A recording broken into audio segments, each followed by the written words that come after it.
Bonjour, alors je suis Pierre Maillard, je travaille Canal à la DPTO, c'est-à-dire le département qui s'occupe de la production, des opérations, la relation avec les labos et la partie technique. On est en charge de la création des contenus pour l'ensemble du groupe. Je m'appelle Jean-Louis Blanchard, je travaille ici chez Canal+ depuis 2015 et sur le récent déménagement du groupe Canal dans notre nouveau bâtiment One, j'ai eu en charge la conception et l'ingénierie de ces nouvelles régies d'habillage et multifeed. Je m'appelle Laurent Vivien, je suis ingénieur du son depuis 2001, d'abord dans le spectacle puis à la télévision. On vient de déménager dans des locaux flambant neufs et ça a été l'occasion pour nous de réunir en fait dans un unique bâtiment les trois composantes du groupe qui étaient pas nécessairement au même endroit jusqu'à présent, c'est-à-dire les activités de la métropole, les activités de l'international et puis Studio Canal pour la partie distribution cinéma. Dans ce cadre, on a choisi la solution Onertz Artisto pour réaliser tout le mixage lié à ces différents départs en production. Le groupe, aujourd'hui, s'internationalise et globalement, aujourd'hui, on est présent dans une 50aine de pays, je crois. La contrainte qu'on a aujourd'hui, c'est la volatilité des droits sportifs et le fait que, au fur et à mesure des opportunités, qu'elles soient sportives ou autres, on ait besoin de lancer ou d'utiliser des droits, qu'ils soient sportifs, culturels, événementiels, peu importe, à géométrie très variable. Et sur la partie sur laquelle on a travaillé avec Onertz, on a cherché justement à avoir quelque chose à géométrie variable dans deux directions. La première, c'est la fonctionnalité, c'est-à-dire d'avoir des équipements assez simples qui permettent de gérer en parallèle un nombre important d'événements. Et puis en qualité, où on va avoir peut-être moins d'événements traités en parallèle, mais par contre plus de fonctionnalités qui vont permettre de duplexer, etc. Il faut savoir que en fait l'ensemble Canal+ n'est pas que ce site-là. On a deux sites de production principaux qui sont ici à One et la Factory. On a un site également pour des activités où on collabore avec la radio sur le site de Calandre Citroën. Et puis on a un certain nombre de data centers sur lesquels sont réparties toutes nos infrastructures. On en a 4 actuellement. Et du coup, l'IP nous permet à façon de pouvoir augmenter nos capacités de production, construire là où c'est le plus efficient, et puis gérer aussi la redondance. Sur le site de One, on a actuellement 12 plus 3 régies qui tournent. 12 régies multifeed qui ont vocation à enrichir le contenu reçu d'un Obi-Wan ou d'une venue quelconque. À côté de ça, on a également 3 régies d'habillage qui vont nous permettre d'enrichir, mais encore plus avec des N-1, des external feed, des slow motion. La particularité de ces 12 départs plus 3, ça ne pouvait pas être géré grâce à des équipements traditionnels. En 2016, on a rénové les studios de Boulogne et là, on avait décidé de passer, alors que c'était relativement tôt déjà, en 2022 et on a pu tirer les bénéfices du passage à l'IP qui sont essentiellement de construire une grosse grille dans laquelle toutes les ressources sont partagées. Pour un exemple, à l'époque, au démarrage de studios de plateau, alors certes les studios sont grands puisque c'est 1000 m², on avait l'équivalent grille en fait en SDI était de 600 par 800 et on peut imaginer ce que 600 par 800 représente en encombrement sur un site. Donc ça c'est vraiment la grande leçon qu'on a eu de l'IP, c'est sur cette capacité de pouvoir mutualiser toutes les ressources et de pouvoir les échanger comme on le souhaite. Donc on passe d'une logique câblée à une logique programmée, ce qui donne une certaine souplesse. Ça nous a permis de mettre le process hors de nos murs, dans des data centers. L'infrastructure qui a été mise en place est complètement résiliente. Elle nous permet d'adresser 2 data centers différents sur un setup totalement 2110. Là où les exploitants n'ont que des pages web ou des remote MIDI à contrôler sur les nœuds et les process. Pourquoi on a choisi Artisto? C'est parce que ça sonnait. On avait en face des vrais gens qui faisaient de l'audio, qui pensaient à la radio, qui étaient issus de l'audio, et ça change.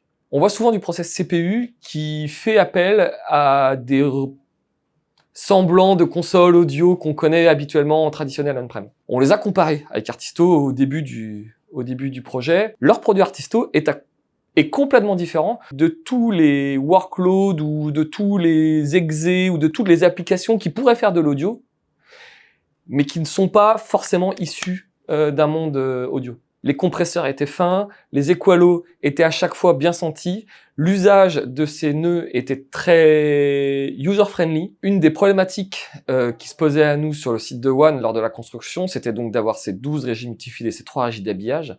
Ça aurait été très compliqué d'avoir beaucoup de consoles et peut-être une console par process, par position. L'avantage d'Artisto, c'est que, étant donné que tous les process CPU sont en data center, toutes les interfaces utilisateurs étaient assez simples à mettre en œuvre, à déployer, parce qu'une page web, ça se déploie beaucoup plus facilement qu'une remote traditionnelle. L'expérience utilisateur est très importante quand on a autant de départs à gérer.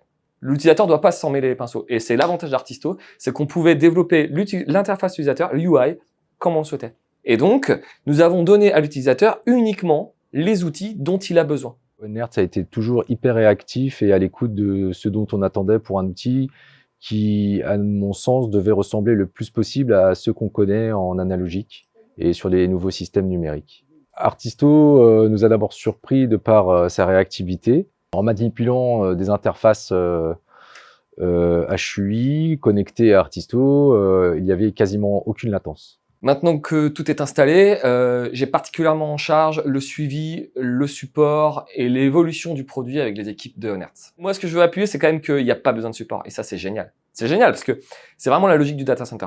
Tu mets ton produit en data center, tu as tout en CPU, et tu as ta résilience qui est incluse parce que, by design, c'est ainsi que le réseau est fait, c'est que l'architecture est montée et réfléchie. Et donc ça, c'est génial. Ici, évidemment, on est dans une grande régie avec 12 départs, des régies d'habillage. Forcément, Artisto amène une complexité nécessaire pour répondre aux besoins. Auparavant, on achetait notre compresseur, on achetait nos equalos, on achetait tous les process, on en avait par-dessus la jambe des racks sur toute une baie. Et là, maintenant, Artisto, dans un seul CPU, dans un seul serveur, peut nous permettre de répondre à tel ou tel use case. Un process audio, il n'y a pas forcément à chaque fois un opérateur derrière. On peut avoir besoin de process audio qui sont glissés par-ci, par-là, dans des bouts de workflow, en data center ou complètement devant soi dans une régie, mais sans forcément qu'il y ait besoin d'avoir un opérateur derrière. Et on a souvent ce genre de use case où on a besoin de un petit compresseur au sorti, je sais pas moi, d'une salle de montage ou un petit compresseur au sortir d'une salle de speak, des petites choses comme ça. Et je trouve qu'Artisto peut tout à fait répondre à ce genre de besoin. Ce que nous permet Artisto et ce genre de process software, on va dire, c'est justement cette élasticité. En tout cas, c'est la promesse. Ça fonctionne déjà et en plus, chose inespérée par rapport à la notion d'élasticité dont je parlais tout à l'heure, c'est que notre management a eu la bonne idée de créer 2 chaînes supplémentaires de sport en plein milieu du déménagement. Et donc, on n'avait pas nécessairement, évidemment, les installations de production classiques, on va dire, régie plateau prévues pour ça. Et donc, l'ensemble qui a été dessiné permet justement d'absorber et de pouvoir répondre à cette nouvelle demande de fabrication et de diffusion de programmes assez facilement. Et d'avoir, du coup, une complémentarité entre des installations sophistiquées qui sont celles de plateau, des installations à mi-chemin qui sont les régies d'habillage, qui sont quasiment des régies sans plateau, et puis le multifeed, là où effectivement on va pouvoir aligner beaucoup plus de sports ou d'événements en parallèle, parce qu'on ne fait que du commentaire finalement. Un habillage assez simple. CVS et Red Bee Media, qui ont également aidé et contribué à intégrer le site, ont été d'une grande aide pour intégrer la solution Onertz dans le bâtiment One. On a pu réaliser dans une vitesse et dans un temps très court tous les UI nécessaires, toutes les requêtes API qui n'étaient pas existantes au préalable et dont on avait besoin. On parlait de data center tout à l'heure avec la mise en CPU, la mise des CPU sur data center, ce qui est notre cas. Le déménagement sur le cloud est le prochain pas à franchir. Et avec des outils comme Artisto, il est déjà prêt. C'est-à-dire que notre compresseur, il est déjà dans le cloud finalement. Il est déjà disponible. Notre Equalo, il est déjà là-haut si on en a besoin. Ça, c'est le futur. Je pense qu'on va pouvoir en tirer d'Artisto. Et il n'y a pas à douter qu'on trouvera des solutions telles qu'Artisto dans l'avenir. Je pense que il faut qu'on pousse maintenant l'utilisation de l'outil dans plusieurs directions. La première, c'est peut-être des process sur lesquels on aurait besoin de travailler sur tout ce qui est multicanal, et notamment en appui même sur la régie traditionnelle pour faire du monitoring que j'appellerais simulé. Il y a certainement un pan de développement aussi avec toute l'activité de production distribuée. Je vais pas parler de remote, mais plutôt de production distribuée où Par exemple, on sait qu'on a déjà besoin de construire des cabines commentateurs en Éthiopie. On pense aussi que peut-être ce qu'on a fait là est la préfiguration de ce sont demain nos installations de production, sachant que un des champs d'investigation aujourd'hui, c'est finalement peut-être comment localement on peut mettre plus facilement à disposition d'un territoire du signal, du fichier, mais également des outils, donc la couche applicative. On a été très heureux de collaborer avec Honers. Comme en France, on a l'habitude de dire jamais 203, j'espère qu'il y aura bien un troisième.